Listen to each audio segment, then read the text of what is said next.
May have seen these lines in the sky. Some believe these are concerning chemtrails, and others just called it a conspiracy theory. Either way, Florida lawmakers took a big step toward what they call banning weather manipulation today. Capitol reporter Forrest Saunders looks into the plan and also what's next.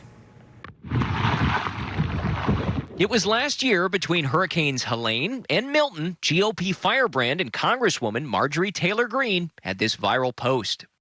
She claimed the federal government was controlling the weather, stoking conspiracy theories that the White House was trying to influence the 24 election.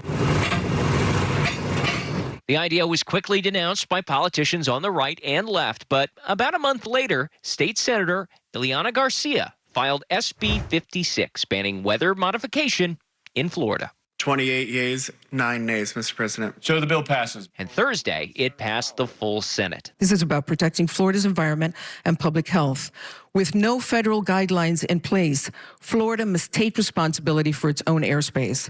If signed into law, the bill bans the release of chemicals, substances, or use of a device to affect temperature, weather, climate, or intensity of sunlight. Anyone who does so faces a third-degree felony.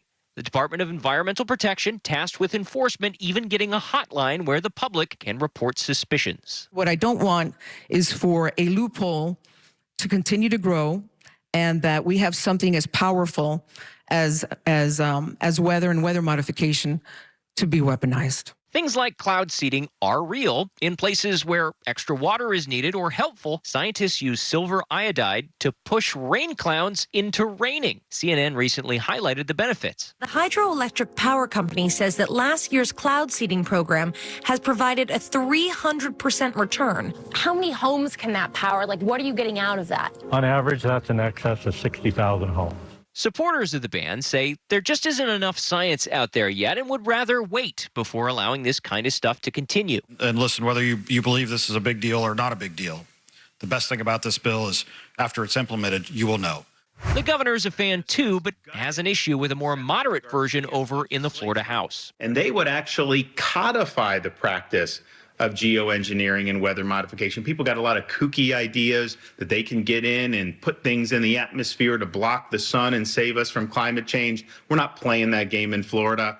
Opponents, meanwhile, I'm afraid that we're legislating on some of these tinfoil theories, as you described. State Senator Tina Polsky said lawmakers are just moving too fast. I'm not, denying that there might be something going on. It's just we have to have the right methodology to take care of it. And, that's what we do in state government. It's not right for us to just slap on fines or, penalties for folks if we don't really know what we're doing. At the Capitol, Forrest Saunders, WPTV News.